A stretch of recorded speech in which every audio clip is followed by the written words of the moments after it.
So I tested the material I developed at the university last weekend, and it kind of failed.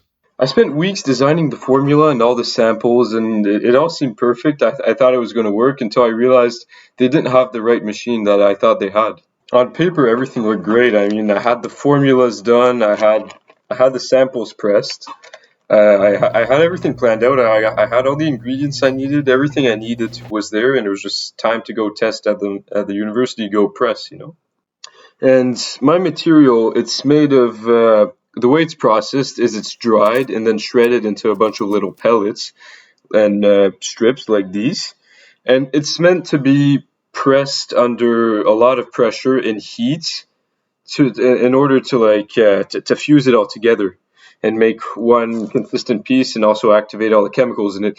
And what happened really is that when I went there, it wasn't even a shop press or anything. So then I go into the place, I walk in, I sign up, I see the little machine. I'm like, okay, I don't know what these machines look like, so I assume it's the right thing. And then I go to ask the attendant there, how do I set all the parameters and stuff? They help me set the heat. I'm like, oh, there's no pressure parameters. And then they're like, no, you just push it down. It seemed like this plate that was maybe 20 pounds. So I go and I push it down, and then I wait and I take it off, and there's nothing much that happened with my material. It did melt it a bit, but it looked more like a little piece of like compressed hockey puck or dog shit than a plastic that I was trying to make. And this made me realize how important, like, it taught me the lesson that there's a big gap between theory and practice.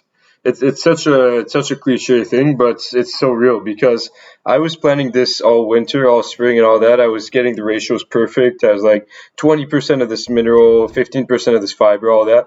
And then I even sourced all the materials. I thought that was the big hurdle because I'd already written to this university and talked about that machine, which I thought was what I needed. So I had all these materials and everything. And then I'm like talking to ChatGPT to get all the ratios right and ask it, in theory, what would this do with my material under this amount of heat and pressure? And it was telling me, oh, it's going to do this, until I get there and I realize it's not the right machine. So, and I had to test the actual manufacturing, not just what I thought would happen.